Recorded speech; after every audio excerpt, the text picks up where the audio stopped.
Written below is the last known statement of Benjamin Harper, a former American parish priest serving the village of Barton, Cheshire. Mr. Martin was relieved of his position by Bishop Gerald Ellison of the Cheshire Diocese and taken here to Byron House, a home for the mentally disturbed, shortly after suffering an acute episode of hysterical anxiety. There, he came under the direct care of one Dr. George Monroe, the head psychiatrist.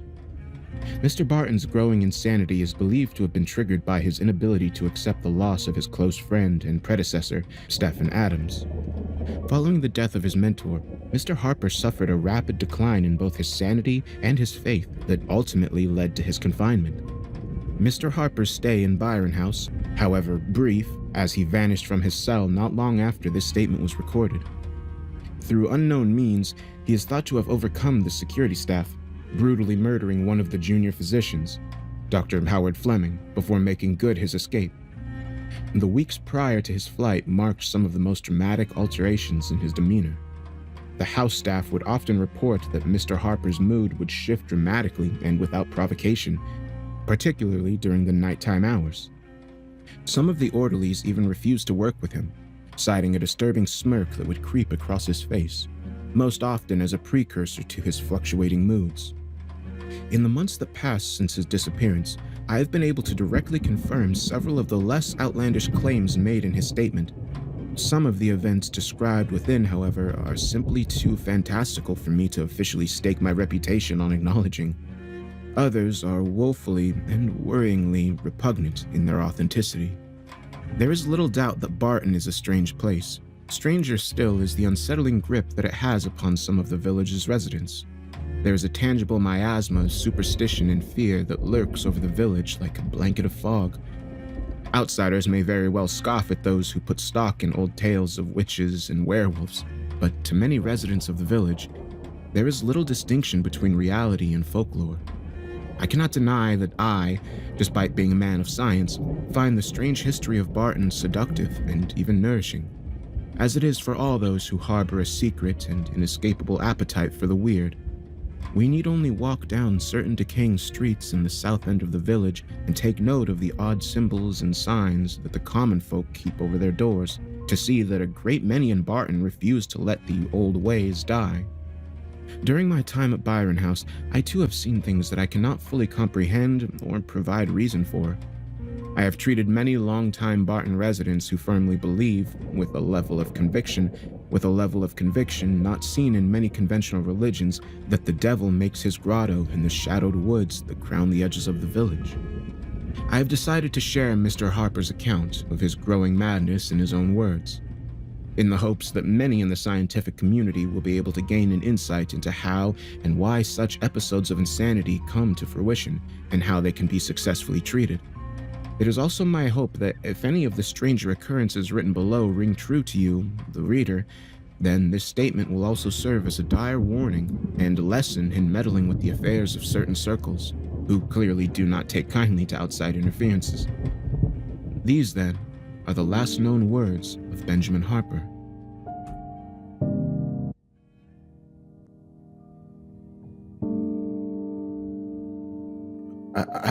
I don't understand.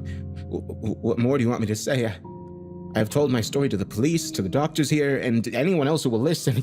You have no right to keep me locked up in this place. I have committed no crime and caused no harm to anyone. I would still have my freedom and the village's safety had it not been for a lone passerby spotting me in the darkness of the cemetery on that awful night and alerting the police. This whole affair would have been covered up and done with, and you would have remained blissfully ignorant to my involvement in the matter had those blundering idiots not interfered. You say I'm mad. You may well be right, but if you had come to the same conclusion as I did regarding the fate of my poor friend, I am sure you too would have taken some form of desperate action. No doubt the police report will detail the simple facts of the matter.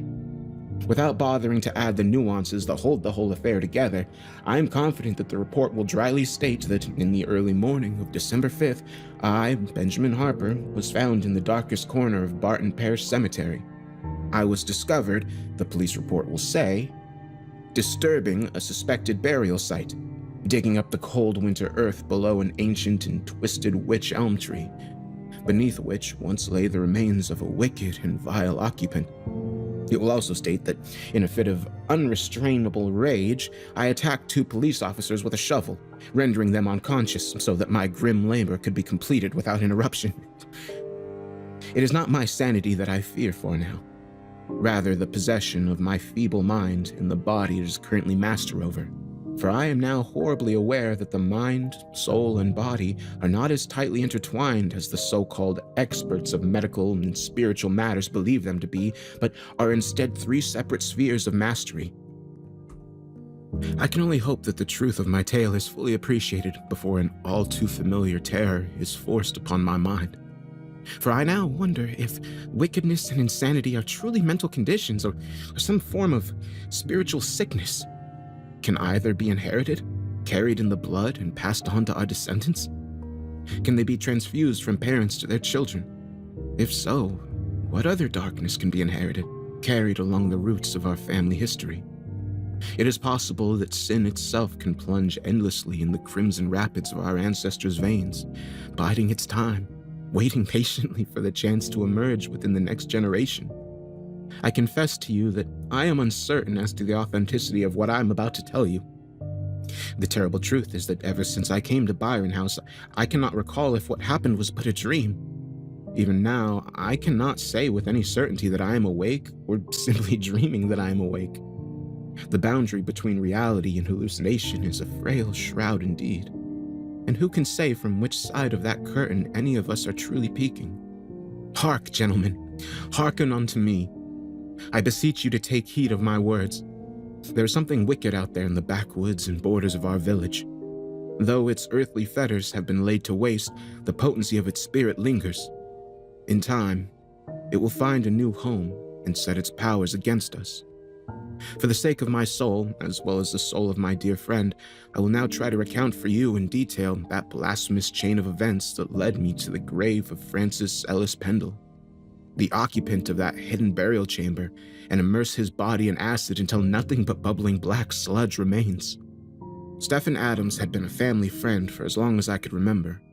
A devout man of God, he had been the local vicar since I was a young boy and was very much loved by the community he served. He never married or had much in the way of a family of his own, and as such, I think he always looked at me and my mother as his own flesh and blood. In the twilight of my teenage years, my father sadly passed away from a heart attack, and my relationship with Stephen grew stronger, forming a bond that nurtured me into manhood and shaped me into the person I am today. For this, I owe Stephen a debt of gratitude, one I hope I came close to repaying when I finally destroyed the horror that had infected itself upon his life on that lonely December night. Stephen was a true paragon, godly, honorable, and wise. He was devoid of vice and all of the other flaws inherent in most of us. I never once saw him grow angry, fearful, or dispassionate at any point, save towards the very end. Despite his almost saintly behavior, the man was also incredibly human and very much interested in matters of science as well as faith. He had on occasion said that Darwin's theories made a lot of sense and that he enjoyed reading books covering topics such as biology as well as chemistry, physics, and history. He was a remarkably well-rounded and well-adjusted man. Not once did his belief in God falter. He was just about able to see the sense of how the world worked and blended it into his love of his fellow man and the Almighty. When I came of age, I decided to follow in his footsteps and join the church myself. I can't say my mother was particularly pleased with my choice, but Stephen was very proud of me, and it was this approval that fueled my desire to serve my God and community just as he did. My mother had been warned with Stephen, despite how closely he associated with us both. I suspected that they had once harbored feelings for each other, and that these had turned sour around the time of my birth. My father had never allowed this matter to interfere with their own friendship, and they had been like brothers, right up until my father's last breath. It was Stephen who had been at my father's deathbed, who had spoken kind words into his ear as he gasped for breath, and who had given a moving eulogy as his casket was lowered into the ground. I don't recall my mother ever mentioning my father's death after the funeral, nor had I once seen her cry or lament his passing. She simply grew colder and more distant with the people around her, including both me and Stephen. As such, I didn't feel burdened by my decision to leave her and Barton behind. My heart wasn't heavy at the thought, but rather the opposite. Stefan assisted my decision to join the ministry, and as I spoke to several authorities from the Diocese of Chester and attended an interview with my bishop, my resolve to become ordained only grew stronger.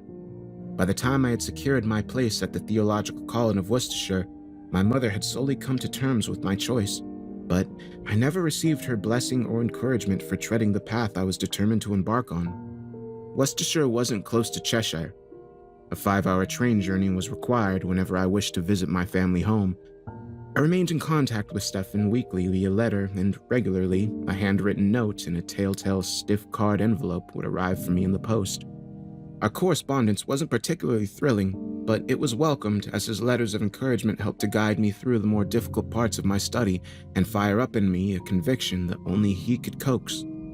Months of grueling study passed me by, and I am not too proud to admit that I occasionally regretted my choice. During these bouts of demoralization, I would call my mother, who would delight in such talk and beg me to return home. A gesture I found bemusing, considering her absent feelings for me were part of the reason that I chose to leave Barton. It was Stefan's letters, however, that held me back and kept me upon the path I had chosen for myself. On rare breaks, I would return to Barton for brief stays, and we'd chat about the various topics we had discussed in our exchange of letters. Stefan's main area of interest had changed drastically in the months I'd been gone, and he was now ferociously researching local Cheshire history, in particular our folklore and other esoteric matters, the details of which are lost on me. I would make a token effort of visiting my mother, but the blanket of cold repression that fell across the kitchen as we sat in silence over a pot of tea was becoming more and more unbearable. Once or twice, I felt as if she wanted to tell me something, but she would stop herself before anything significant left her lips, and she would instead inquire sarcastically into Stefan's well-being before reaffirming her objection towards my study. But as time passed, these sojourns to Barton ceased altogether, as I threw myself deeper and deeper into theological pursuits, relying solely upon Stefan's letters to keep me informed about how my mother was doing. It had been some weeks before I noticed a gradual change in my routine that piqued my interest in matters beyond my own affairs. So engrossed had I been in my studies that I had neglected to notice that Stefan's letters to me had abruptly stopped. I waited a week before sending him a note of my own in hopes of a response, but nothing came. I could only assume that he had become engrossed in study himself, as he had the habit of picking up a new topic and devouring as much information as he could before finding a new sphere of knowledge to move on to. To be quite honest, I was focused on my own study, and was so welcomed the break in my weekly task of finding something interesting to fill my letters with. This absence of communication lasted just under 5 weeks, when eventually, one of Stefan's letters arrived for me on a Friday morning. I was already on my way out, so opened the letter and read its contents while walking to the local parish I was helping to curate at. Dodging traffic and pedestrians alike, I read the note and folded it into my pocket, determined to pen my reply as soon as time permitted. As best as my memory serves, the much-delayed letter read as follows. Benjamin, firstly, let me apologize for my lack of communication with you over the past few weeks. I have, as you may have figured out for yourself, stumbled upon a fascinating area of Cheshire history that our own parish was directly involved in some 2 centuries ago. Now, I understand that this is hardly an excuse for neglecting you, and I sincerely apologize if my absence has caused you any worry. Please read on, and I shall attempt to explain. I've been investigating our parish's history, and in doing so, come across an obscure piece of information that points to a witch trial taking place within our community, well after the Witchcraft Act of 1735 had forbidden all forms of necromancy and sorcery from being punishable crimes. How scandalous! To think that our dear community of Barton was involved in some sordid affair, well after such matters had ceased to be acknowledged by the Crown. Details are sketchy, but it seems much of the affair was conducted in secret, and many later records destroyed in order to prevent the facts surrounding it from ever resurfacing. Now, here comes the really intriguing part. The individual tried and executed for practicing witchcraft is none other than a distant relative of mine on my mother's side, one Francis Ellis Pendle. This is how I was able to unearth certain details, as they've been sat in my family's records for over a century. The whole matter has me deeply excited, and I'm currently waiting on several sources to provide me with information on various subjects, but I believe I am so close to worming out the truth. I have reason to believe that this ancestor is buried right here in the parish cemetery.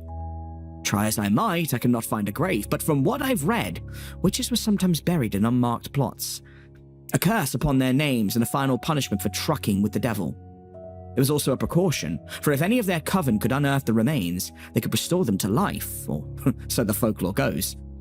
But here I am getting ahead of myself again. How have you been, my boy? I look forward to hearing about the past few weeks I've missed out on, so please furnish me with all the details. I understand you'll be finishing your first year soon, and once you have, I ask that you come to stay with me in Barton for a while, for there is much we must discuss about my findings. Take care of yourself, Benjamin. The letter did not unnerve me in the least. It was just like him to find some new topic to obsess over, and I thought little of the matter. Stefan had always been this way. No doubt in his next letter he would be talking just as enthusiastically about a completely different topic, with witchcraft far from his mind. I wrote a meager reply that night. Nothing terribly fancy, just a passive interest in what he had mentioned, and also a little update on how my studies were going. I responded to his invitation to join him at Barton Parish and said that it would be a pleasure to spend some time with him. After my first year was finished, I was able to come home for Christmas. To my delight, my mother invited Stefan to our home for lunch. Christmas itself is a busy time for the ordained, but I was grateful for the snatches of conversation we managed to have. To my surprise, Stefan had not dropped his inquiries into his ancestor and the various Cheshire witch trials, both legal and illegal, that had occurred in the county. In fact, he would speak of little else during my short stay with him.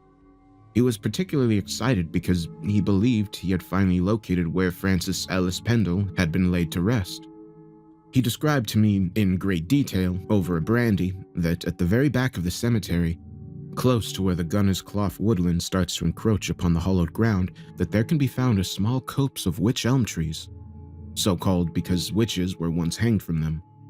It was his belief that Frances had been interned in the ground beneath one of these trees, a precaution levied against him, as the old folk believed that the roots of the tree would pin the witch's body and soul in place, denying either the power to rise from the grave and avenge themselves upon the living. The next morning, he took me out to see the copse where he suspected the final resting place of his witch ancestor lay. Even in the daytime, it was a dark and blasted place. The trees looked more dead than alive, the twisting dry branches that groaned like the croaking of a floorboard as the wind lightly danced around them. Here, somewhere beneath the dark ground, Stefan was convinced that the body of Frances lay. I cannot say with conviction that even then I was worried about him. I had convinced myself that his interest was purely historical. He was nothing more than an enthusiastic amateur. In hindsight, however, the warning signs were undoubtedly present. I would come and visit Barton sporadically during my second and third year at college. I think I was subconsciously outgrowing the place, but in the best possible way. I was shaping into the man I always wanted to be, and I felt renewed by my growing independence from both Stefan and my mother. It was during the last part of my ordination, my final year, that I first heard the growing rumors regarding Stefan and his radical change in behavior. The source of such gossip came from none other than my mother. There was a certain sense of satisfaction in her tone upon informing me of the various distasteful exploits that Stefan was being accused of. He was now apparently drinking heavily and had been spotted meeting with certain unsavory types after dark. Strange visitors had been seen in the cemetery, always at night. He was, she said, keeping company with odd strangers who spoke in foreign tongues and who wore bizarre clothing. Loud, violent behavior in the middle of the night was becoming a regular occurrence for his neighborhood, as voices were heard emanating from the church house at all hours. There was even talk that several pets had gone missing in the village. In particular, Mrs. Zebowitz's tabby cat, Chloe, and Old Man Slatter's greyhound, Basil. The latter was known to roam freely around the village and was almost always in constant trouble, tipping over trash cans and chasing Jack Dunkel's chickens. Some people assumed that the dog had either run off or been hit by a car, but a fair number attributed a more ominous reason behind the dog's sudden vanishing. The cat, however, was rarely seen outside of Zebowitz's home. Many assumed that the eldest son, Ian, was the culprit, The boy always had a cruel streak and was disliked by almost everyone in the village, including his own mother. But when the decayed, headless body of a cat and the severed head of a greyhound were found casually discarded in the gunner's cloth by some local children the day after Walpurgis, many began to suspect that Stefan's sinister new acquaintances were responsible. The most disturbing revelation, however, was that Stefan's face appeared to have taken on a rather unusual countenance, a kind of sardonic smirk that greatly unnerved those who saw it. By all rights, the expression was wholly alien to the man, and when seen, it appeared to twist his face to such an extent that he looked like a stranger. The bishop of the Chester diocese had issued him a formal warning about his behavior, the outcome of which I would soon learn of. At the time, I found all this impossible to believe. The evils being attributed to my friend were nothing more than the village gossip, I believe, and the usual Barton superstitions. Something for the old codgers to grumble over whilst deep in their cups, and I refused to accept the rumors or take the matter seriously. Soon enough, however, I too became embroiled in the abnormal changes in Stefan's life. Again, there was a period of time where I didn't receive regular correspondence from Stefan. In fact, these periods had grown more frequent. But I admit that I was beginning to grow worried.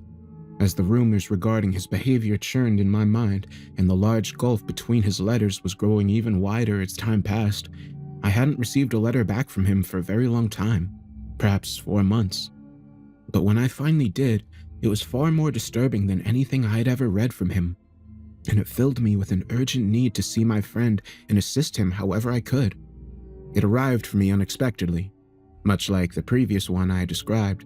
And despite looking like a letter from Stefan, it was so hastily scrawled that for a few seconds, I thought it was just written by a stranger.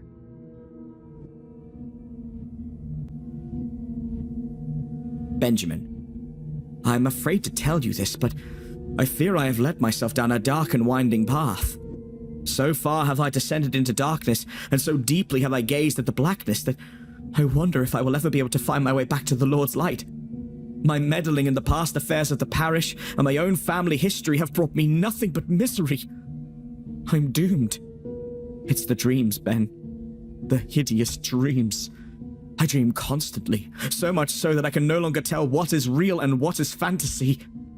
I dream often of a cold, godless place, devoid of warmth and comfort. Above me, I see twisting black roots worming their way slowly towards me like serpents. Try as I might, I cannot move my arms and legs, for my body is confined to a casket, a buried, rotting, maggot-infested casket. When I finally awake, the clock by my bedside always displays the same time. 3 a.m., the witching hour. By the time you read this, I may not be at the parish. I must leave this place, leave Barton, and never return. I have some dire matters to attend to. Most importantly, I must return that which I have called. He has his own black designs, and I must ensure that they never come to fruition. In my more lucid moments, I'm formulating a plan, but I must be prudent, lest he suspects me of acting. I must be decisive and deliberate in my actions and conceal all evidence from him before the sun sets and his time begins. He has his means, that is beyond doubt, but I also have mine. I know of certain antique formulas and signs that can ward off his spirit, potent as it may be. Once I am sure that this evil is returned to the cold ground, his remains must be destroyed. Fire is no good. It will leave too much intact. It must be something stronger, something that will obliterate him until there is nothing left. I will then take my leave. I have already spoken with the bishop, and we both agree that you are ready to take my place, Ben. May you be a better guide to the people of this parish than I. Ben, if I fail in my endeavors, I can offer you only this warning. Fear that which lurks beneath the witch tree. Do not invite it in, for it will make itself a home within you and through you work its black magic. It will invoke those who lurk at the threshold, those unnameable blasphemies from the great outside. And then, my friend, we are all ruined. God bless you. To say this letter disturbed me greatly would be a gross understatement. I had never known my friend to be so worried or panicked over anything in his life, and yet here he was, telling me that his very soul was in jeopardy. I spoke with my superiors at the college, but I did not show them the note Stefan had sent me. I feared that should anyone else read the note, they would question his sanity, and that might put in motion a whole course of events regrettable to the man's already frayed reputation. No, best I speak to him first and get to the root of the issue. A few days later, I was on a train, and bound home for Barton. I disembarked at the nearby Eastwich station and caught a rickety old bus into the village, arriving around midday, and hastily made my way in the direction of the parish church. Several locals recognized me, and I had to pause momentarily for a few quick exchanges before resuming my journey. I did my best to not look panicked and to keep my gait to an acceptable stride as I gave each passerby my time, but deep inside, I was overcome with a crippling dread that only increased as I neared my destination. When at last I arrived at the church gates, I found them closed but not barred. Pushing their heavy iron frames inwards, I walked past the small stone fountain, which was bone dry and not flowing with the gentle trickling sound that usually welcomes visitors. The surrounding benches that crowded the fountain were empty, as was the entire churchyard and cemetery. I couldn't help but notice the serene yet disturbing quiet of the place as I headed straight for the church doors, which were worryingly locked. I looked around, puzzled. Stefan should have been inside and getting ready for the evening service. I picked up my bags and made my way around the church and towards the small residence at the back where Stefan lived. The front doors, like that of the church, was locked. The curtains were open, and I peeked inside but could see no sign of life.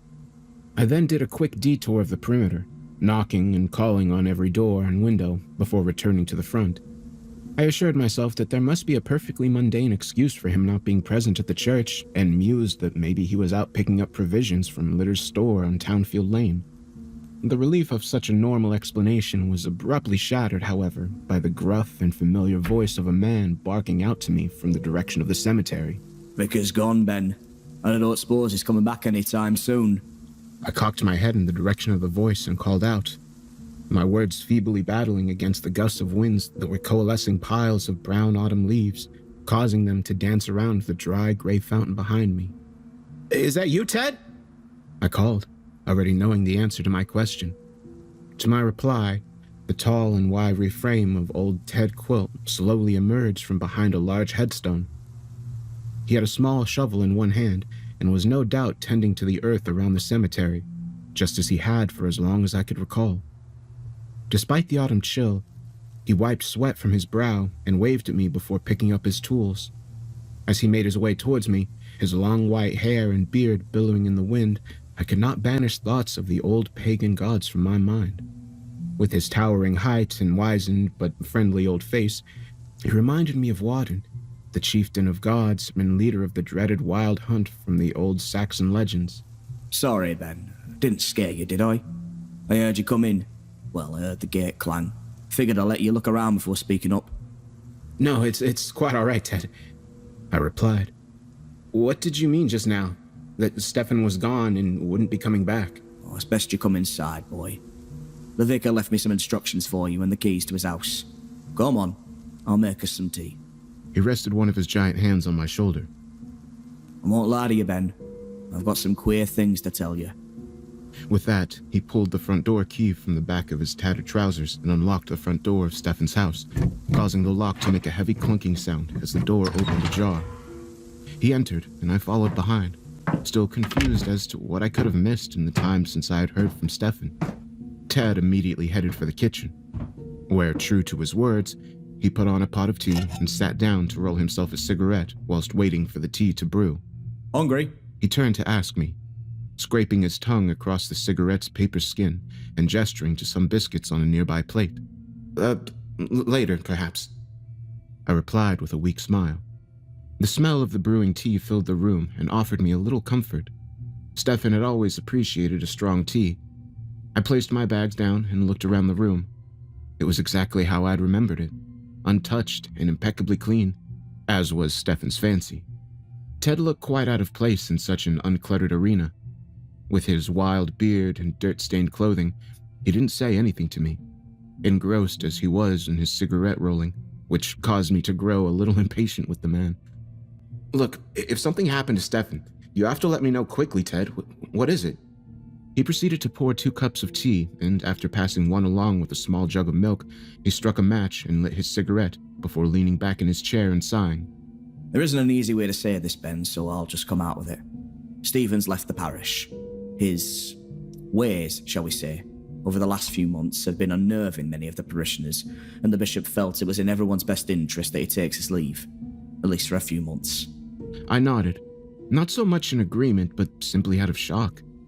I reached into my pocket and pulled out the last 2 letters Stefan had sent me and handed them over to Ted, who placed his cup on the table and took them into his hands without saying a word.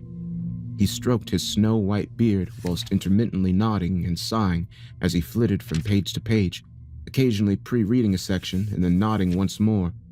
Once finished, he handed them back to me, picked up his cup and took a sip, straining the brown liquid through his beard. "Do these letters mean anything to you?" A little. He was talking about that bloody witchcraft business an awful lot.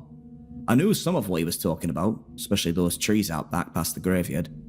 I used to play around the Gunner's Clough as a boy, and they would always tell about how evil that place was. You're from Barton, you must have heard the old tales about ghosts and goblins, and how old Saltpeter would get you if you lingered too long past sundown. Recalling the childhood memory of how my grandfather would warn me of entering the Gunner's Clough after dark. "You stay away from those woods, boy," he would say. "Saltpeter, Salty Pete, some call him. On 3 legs he goes. He'll trick you into the woods using the voice of someone you know." "That's just an old wives' tale, Ted," I finally replied. "Stefan would never have taken such talk seriously. Imps and witches, familiars, it's just childish superstition." Well, I can't argue with you there, Ben. He said, taking another sip of his tea.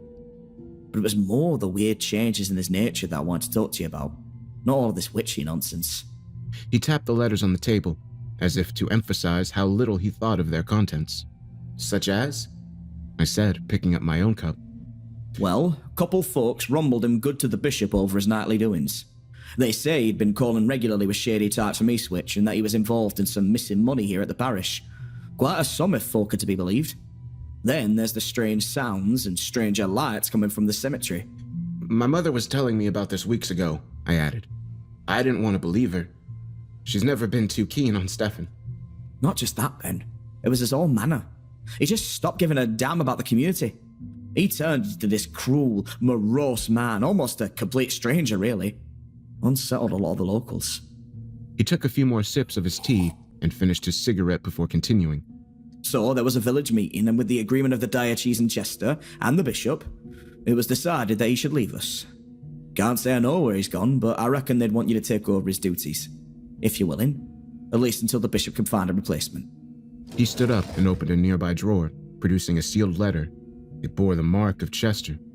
Opening it, its contents confirmed what Ted was hinting at. I didn't know what to say.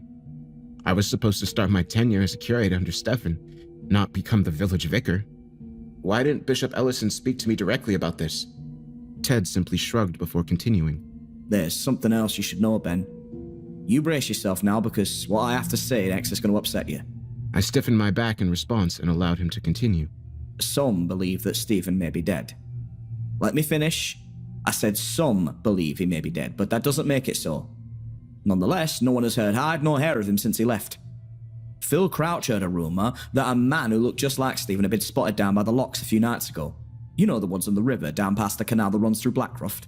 He was ranting and raving at Stephen, that is, almost as if he was having a quarrel with himself. Well, Phil says he came to see what the fuss was, and he swears hands down that he saw Stephen throw himself into the locks. He told the local bobbies about what he'd seen, but they couldn't find anything amiss. I thought you should know, lest you hear it from someone else in less favourable terms. I felt my world come crashing down around me. This was too much for me to absorb at once. Every man, be he a saint or a sinner, has his share of faults. But to hear of these developments, coupled with the last letter Stefan had sent, and the news that he may have killed himself, not to mention the expectation that I should take his place at the parish. I need time to think about this, Ted, I said, standing up slowly. He nodded and finished his drink before standing himself. I understand. Look, no one is expecting you to hold a service or anything. The whole village knows the situation. I just think they and the council are glad to have you here. You won't have to perform any public services, not until you're good and ready at least. No doubt a replacement will be found for him before too long. And try not to worry too much about what Phil Crouch says. You know him. Stupefied but drink half the time. I'm sure Stephen's fine. He's probably just taking the time he needs. He pointed to the keys on the table. These are yours until it's all sorted out. Look, I'd best get back to work out there. If you need me, just say so, but I hope you'll stay. Patting me on the shoulder, Ted left, leaving me sat alone in the kitchen. My mind was ablaze with confusion and doubt. Just what chaos had I returned to? It took no small amount of time for me to settle into the house. I avoided going into town at all costs and only received a minimal amount of visitors, many of which were only at my door seeking gossip. I quickly dismissed the worst of them and focused instead on the genuine well-wishers and sympathizers, of which there were depressingly few. Apart from Ted, the only person I spoke to regularly was my mother, who was less than supportive with the whole matter, and only offered a few snipes about the man I had come to think of as my father. I spent the rest of my time in the church, taking care of daily chores and wandering around the cemetery, where I could occasionally bump into Ted and have a short, pleasant, although sterile conversation about the weather before moving on. The days were growing colder, and I would frequently bring him hot tea and food as he worked relentlessly on maintaining the church grounds, especially those close to where the feral brambles of the Gunner's Cloth constantly encroached. He wasn't bad company by any means, but as the days turned into weeks, we found less and less to talk about. I also kept in constant contact with Bishop Ellison, who offered me all the support he could in running the parish. He was confident that a replacement for Stephen would be found quickly, but was very sensitive about discussing it in detail, knowing just how close he had been to me. It was during one of these many daily excursions around the churchyard that I decided to revisit the wych elm tree that Stephen had once shown me. I had explored most of the large open cemetery which borders the Gunner's Cloth. I cannot state with any clear conviction what had possessed me to walk around that lonesome and lonely stretch of graveyard, crammed as it was with the crumbling tombstones, the names of their occupants long since worn away by the passage of time. In the shade of those large forsaken trees, there rested some of the oldest and most decrepit headstones in the whole cemetery. Many of them leaned at steep angles, and some had toppled over entirely, their surfaces now home to moss and lichen. I passed each in turn, trying in vain to make out the names and dates that had been washed away by the relentless rain of northwestern England, until I came across the wych elm tree once more. Nestled at the very back of the copse, deep in the shadows of a particularly diseased-looking tree, I could see a patch of ground that appeared to have been freshly excavated. I made my way closer and stood in front of it, noticing that a small carved stone had been half submerged in the recently disturbed soil. It was green and furry with moss. I bent down and ran my hand around it, and found the clumps of moss growing upon its surface easy enough to pull off. Beneath the vegetation, I could spy that there was an inscription and date chiseled into the sandstone underneath, where the moss had preserved it. Here lies Francis Ellis Pendle, beloved by the devil, unforgotten by his disciples. 1751 AD. The carving was undoubtedly old, and despite the protection afforded to it by the moss, it was still eroded and worn away in parts. As I pulled the stone out from the earth, I noticed a newer, fresher-looking carving on the back. It was an odd shape, some kind of hieroglyph. It's difficult to truly say just what it was. It appeared somewhat familiar to a pagan pentagram, but the lines were broken, resulting in a series of independent points, in the middle of which sat what looked like a lozenge-shaped eye. In place of a pupil, there was instead a small flame-like shape. The symbol must have been heathen in origin, for I had never encountered its like in my years of religious studies. The whole stone was perhaps only 10 inches in height, hardly what one would call a tombstone, but appearing to hold the same purpose. Instinctively, I dropped the stone close to where I had found it, and rubbed the dirt off my hands. I felt as if I had just come in contact with something unmistakably evil, as if my very soul had been touched by the hoary and eldritch nature of whatever darkness it had been used to commemorate. It was then that the words from Stephen's last note crept into my mind. The hour was growing late. The dimming sun caused the darkness of Gunner's Cloth to wash over me, enveloping me with its black folds. I had no desire to stay in that place, and hastily made my way back to the house, determined to reach it before the sun disappeared behind those vile trees. Once again, I breathed a sigh of relief, and then set about preparing myself a supper of some toast and fresh tea. Try as I might, I could not banish the warning from Stefan's letter. Eventually, perhaps driven by a need to see if I had remembered his words correctly, I took the bundle of Stefan's letters from the kitchen drawer, where I kept them tucked away beneath some parish leaflets, and sifted through them until I found the one that mentioned Stefan's talk of witchcraft. I unfolded it and reread it until I came to the passage with the warning. I had indeed remembered it verbatim. Unnerved, I folded up the letters and hastily placed them back in the drawer. A moment later, Ted came into the kitchen, grumbling about the cold and wiping his mud-stained boots on the doormat. He nodded and helped himself to the tea I had brewed, before sitting himself down and pulling out his tobacco to roll himself a cigarette. I waited a few minutes for him to progress halfway through his task before broaching the subject of Stefan and his strange decline. "So, Ted, did Stefan ever mention a grave to you? One out in the yard, close to the woods?" He put his tobacco down and nodded. Aye, I saw him looking over it a bunch of times. He told me it was the grave of a witch, hung for his crimes hundreds of years ago. One of the last in England, he reckoned. "And that was what he was studying before this change of character came over him?"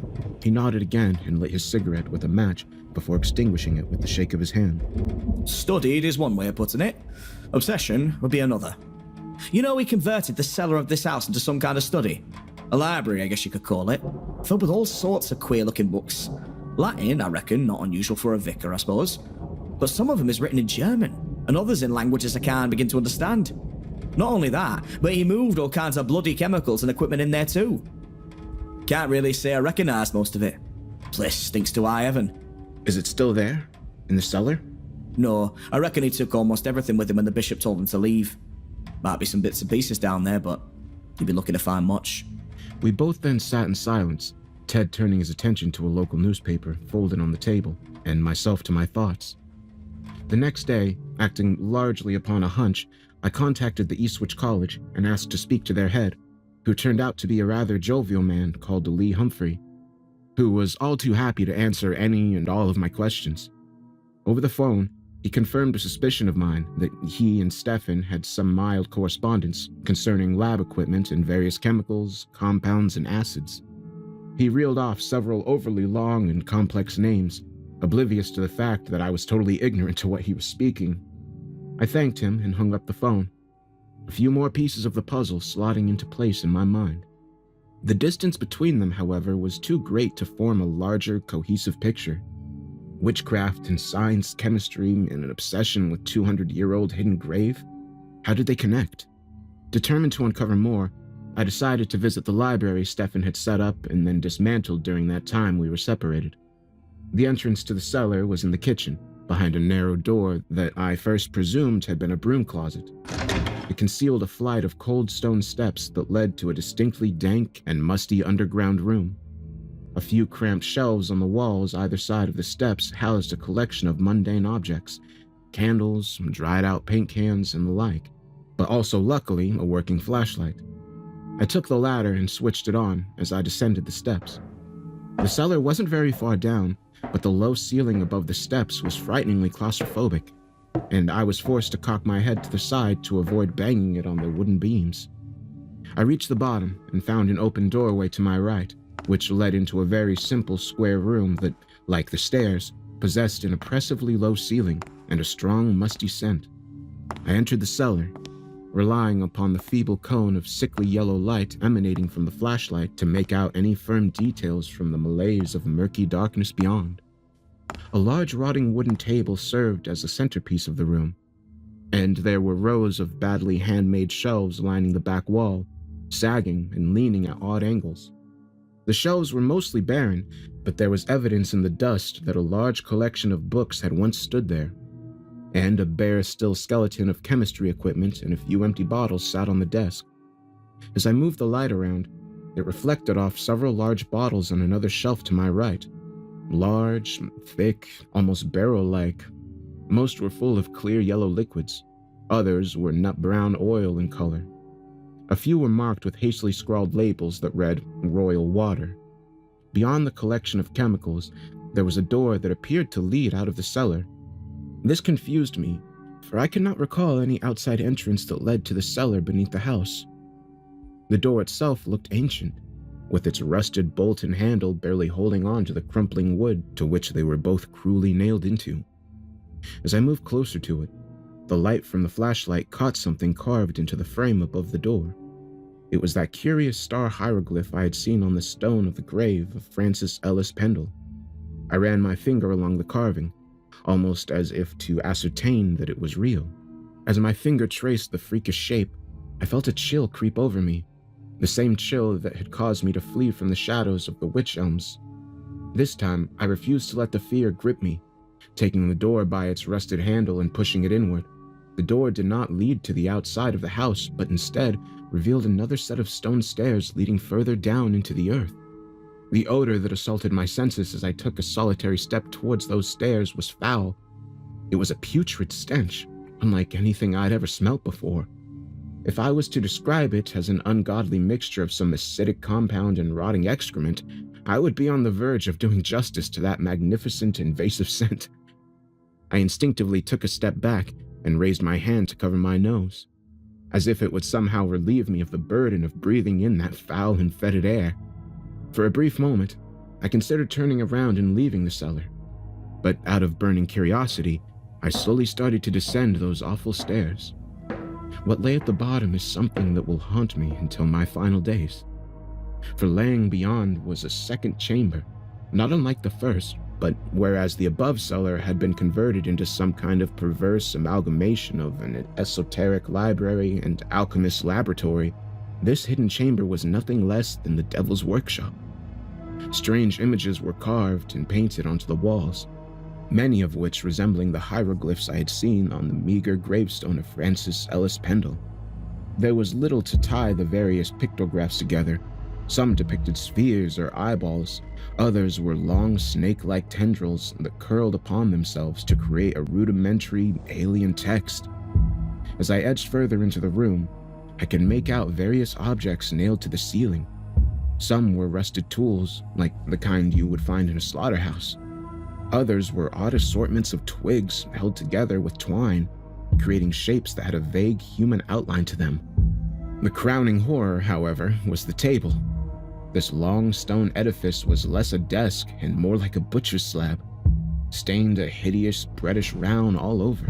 There were grooves carved into the table's surface, all of which culminated towards a round hole, underneath which a rusted iron bucket had been attached. It was from this bucket that the stench appeared to originate, and bending down to inspect its contents, I could see the glistening, rotting hind limb of a dog. Maggots wriggled across its surface, burrowing in and out of the putrid flesh.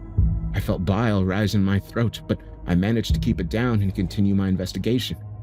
Like the room above, there were shelves fitted to the walls, but these were not bare, instead being filled to the brim with various manuscripts, papers, maps, and glass jars.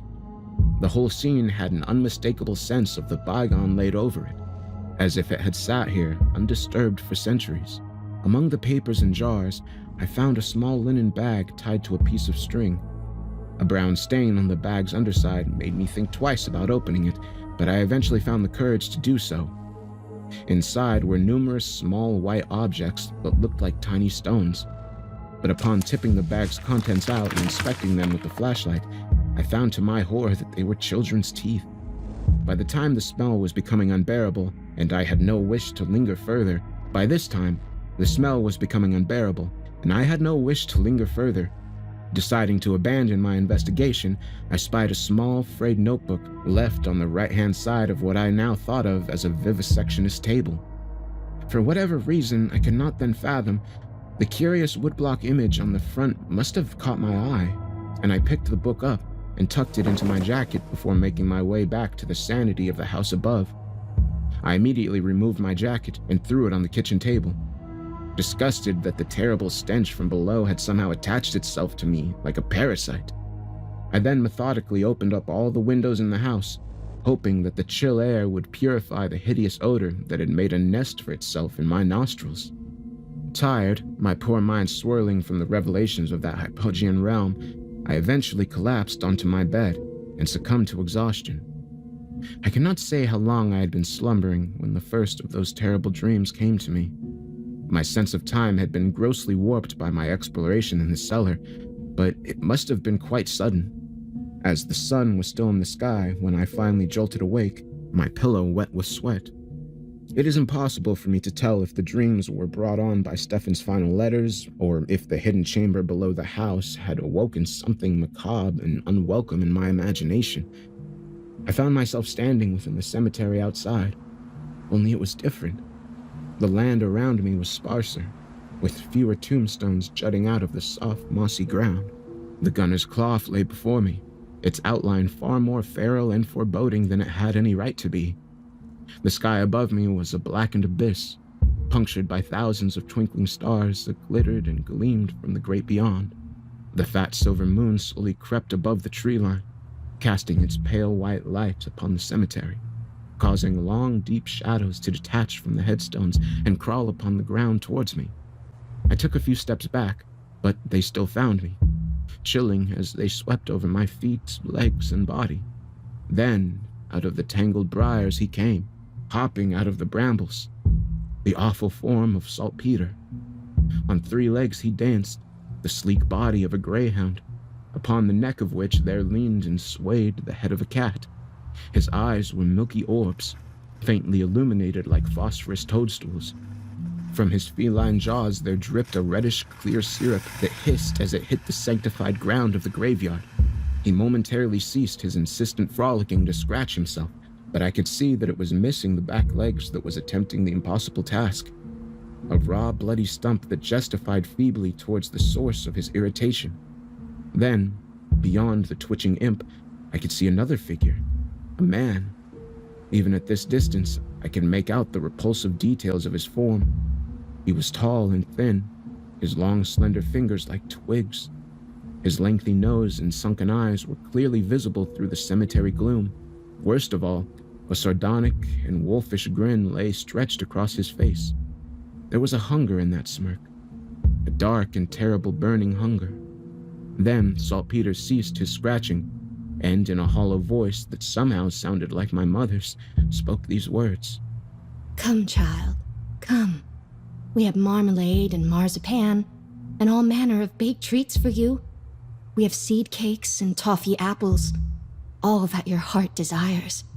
Come with me into the forest, and I will show you delights beyond your dreams." I felt myself pulled towards those honeyed words.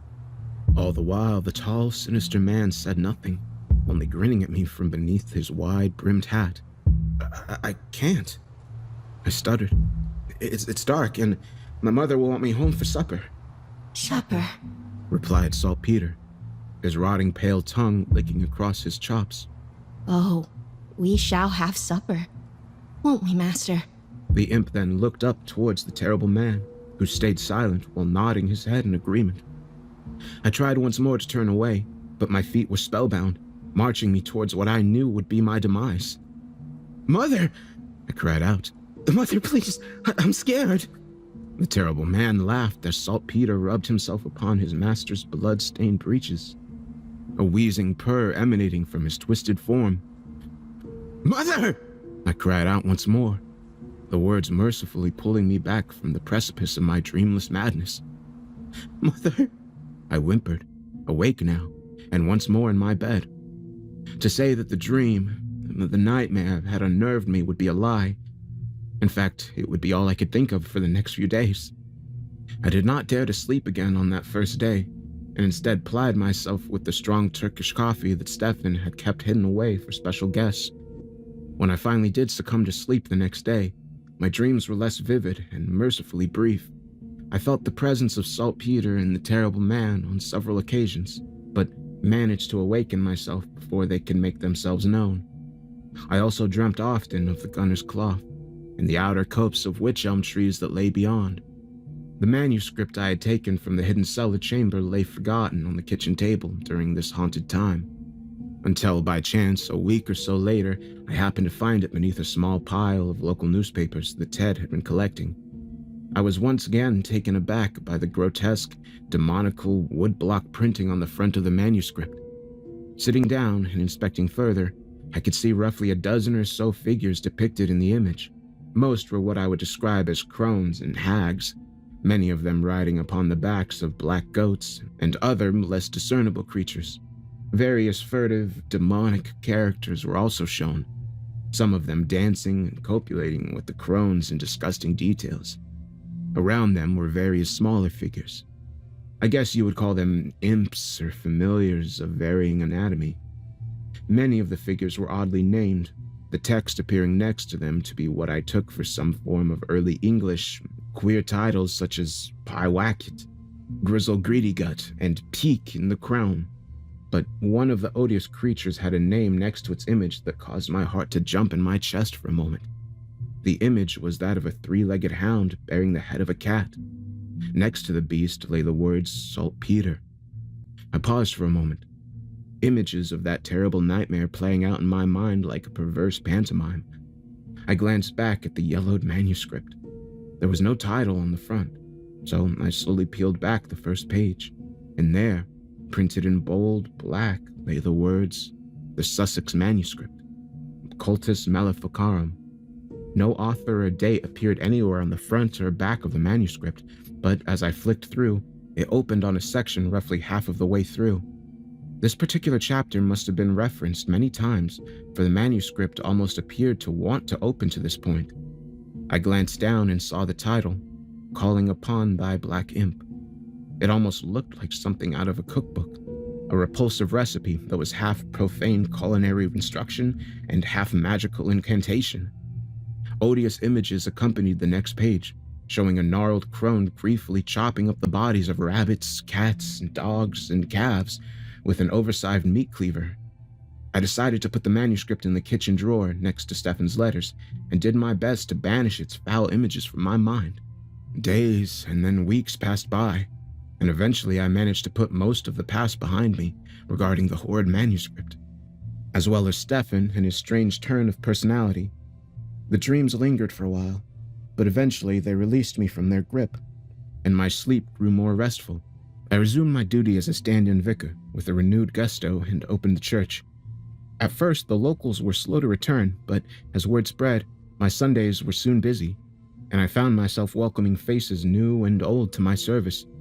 I allowed myself to forget about all of the talk of black magic and imps and witches that had plagued my return to the village, and instead focused on serving my community, with the help of a few curates appointed by the bishop to assist me.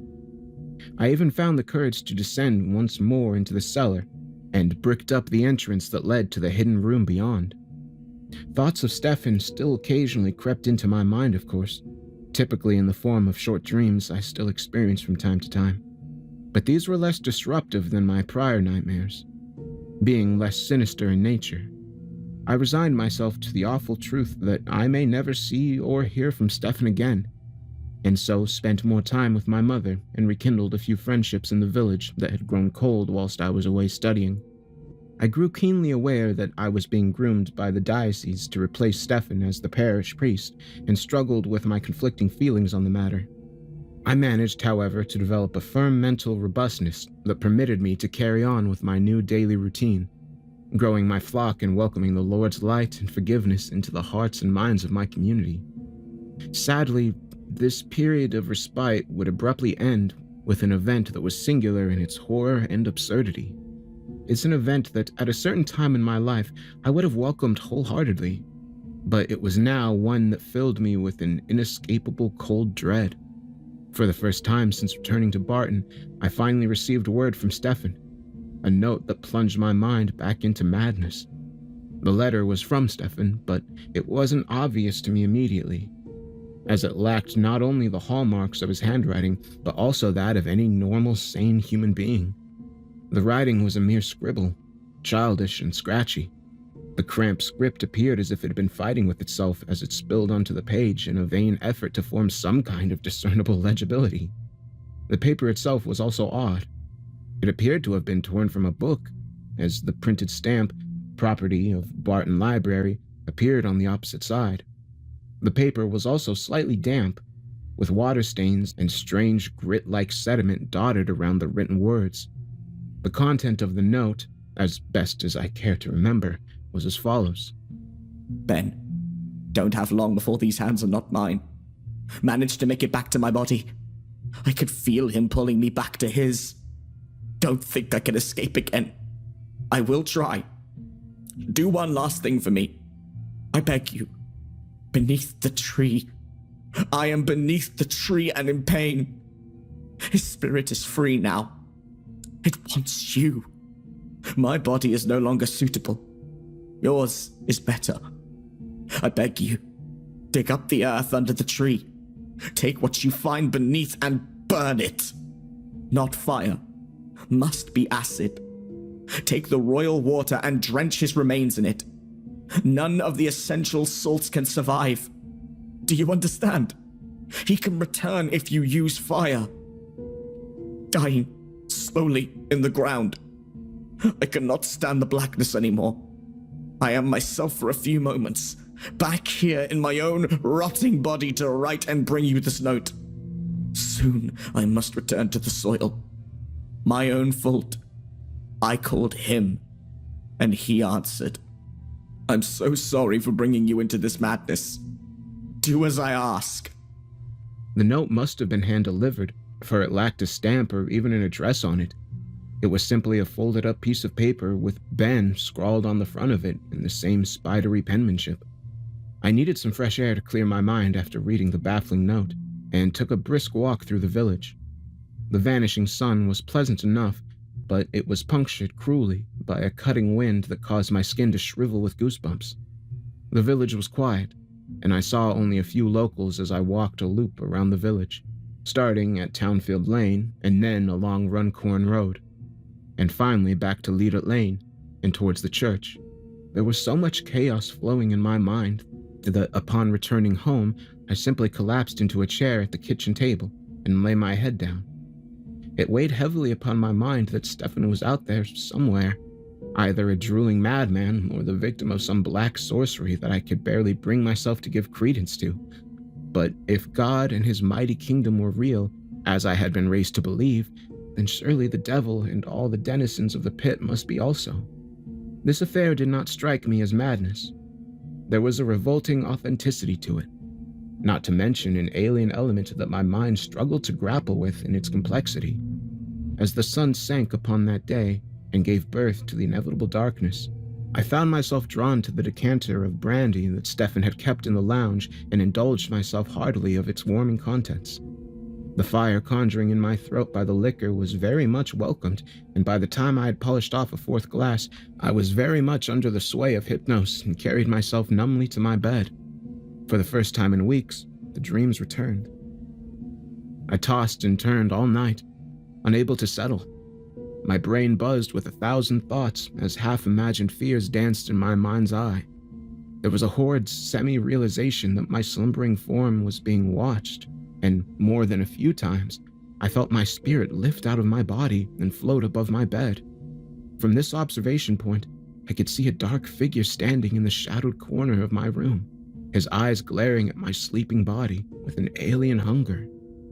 I saw Saltpeter, that hideous abomination, leap upon my bed and paw playfully at my lips. This one will do nicely. The imp spoke, once more in a voice that sounded like my mother's. This one, master. And then we are free. When the morning sun blissfully shined through my bedroom curtains, I was able to banish the night's dread back to whatever foul pit it had spawned from. But each night they returned. I held sermons for the following fortnight, designed more to comfort myself than my community. I spoke with a fiery conviction of how Jesus had defeated both death and the devil, and how with his love there was no evil on the earth that could not be banished. This settled my nerves somewhat, but the comfort or normalcy that I craved eluded me. A few days after receiving this crude note, I learned with great dismay that Stefan's body had been found on the Blackcroft Heath. Though his bloated corpse had been discovered some distance away from both the canal and the nearby river, the coroner ruled his cause of death as drowning. The funeral shortly followed, and I decided to lead the service, despite the bishop offering to take that burden from me. The turnout was higher than I expected, which comforted me, and I even saw my mother shed a few tears for our village's departed vicar. Eventually, With both the terrible dreams and Stefan's demise weighing upon me, I made the decision to step down from the parish and leave the church entirely. What had once been a dream was rapidly transforming into an unending nightmare. I planned to leave Barton altogether, to never again step foot within its haunted streets. I had concluded that the village was not a good place to linger and made plans to relocate to Manchester. This decision, final and resolute in my mind, did manage to bring some comfort, and I allowed myself to hope that this whole affair would one day be behind me. I didn't inform the bishop. I was concerned that he would try to convince me to stay. I gave myself no longer than 2 months to wrap up my affairs and then inform the diocese of my decision. As fate would have it, that decision, along with many others, was stolen from me on that awful night that was to come. The renewed sense of peace brought on by my impending resignation and relocation might have lasted had that crowning horror not invaded my world on that dark December night. I had retired to bed early, but the constant lashing of the rain had been relentless all day and was set to continue throughout the night. I slept fitfully and in sporadic episodes of thrashing, for I was experiencing the most vivid and horrible dream imaginable. I dreamt of being confined, bound in the darkness. My arms worked, but my legs felt numb and lifeless. I struggled ceaselessly to remove myself from this foul bondage, but my body felt like some spindly marionette whose strings had become tangled around my fingers, cutting off the blood flow and leaving them numb and useless. After what seemed like an eternity, I somehow managed to muster what little strength I had and force my form through the cracks of my prison. I dreamt of pushing upwards, forever upwards, past the rotting wood and the soft wet earth, past the worms and the matted tangles of endless roots, and finally to the cold, rain-lashed surface above. I awoke suddenly with that last thought, sat upright in bed with cooling sweat pouring down my back. But it wasn't the dream that had startled me awake. As my senses adjusted, I could hear that it was the ringing of the church bells that had mercifully returned my mind from the abyss. The clear and familiar sound of ringing bells pierced through the night, and I glanced at my clock to see it was just past 3 a.m. The witching hour, I thought. I jumped out of bed and grabbed my dressing gown. No doubt the noise would eventually awaken the entire village, and I would be to blame. I raced down the stairs and bolted out of the kitchen door into the chill of the night. I barely noticed the cold rain pelting my face as I ran towards the church. My slippers greedily soaked up the muddy water that pooled around my footsteps, and I shuddered as the cold, damp muck sank in between my toes. Determined to stop the commotion, I fumbled with my keys, but the door was already ajar, and I pushed it open and made my way to the main hall in the direction of the bell chamber. By the time I reached the door, the ringing had mysteriously stopped, and I slowed down my pace. As I bent over to catch my breath, I noticed a disgusting trail of mud and slime snaking its way from the doorway and through the hall. It seemed to lead directly to where I was headed. I kneeled and swiped my fingers through the baffling sludge. It possessed a carnal stench, not unlike that fetid aroma that had sickened me in the cellar that terrible day. I immediately pulled a handkerchief from my gown pocket and wiped that horrid jelly from my fingers as best I could. I was determined to find out the cause of the ringing, but it crept over me that there were perhaps a mundane yet unnerving explanation. Suppose someone had broken in and was using the bells as a diversion while an accomplice robbed my home, I thought. Still, as much as I would have liked to accept this solution as fact, I felt compelled to investigate the muddy trail. There was little of value in the house that a thief could steal, and even if that was true, I had no desire to confront a burglar in the dead of night. I therefore slowly entered the tenebrous chamber that housed the bell ropes beyond the main hall. There was a feeble sliver of light that gleamed through the window from the street lamps outside, and I could just make out the basic parameters of the chamber. I was certain that no one else was in the room, and I carefully walked deeper in the darkness to inspect the 6 ropes. All were unmoving except one, which swayed gently in the dark. Just like the floor outside, there was a smear of foul-smelling mud over the ground, as well as on the moving rope. I placed my hand upon it and stopped it swaying. Then, just as I was considering leaving, I suddenly became aware of a shape on the ground in the far left corner. My eyes were still adjusting to the dark of the room, but at first I fancied it looked like a mud-stained bundle of rags and twisted sticks. But as I inspected further, a creeping horror washed over me, along with a terrible recognition of what I was seeing. And what did I see?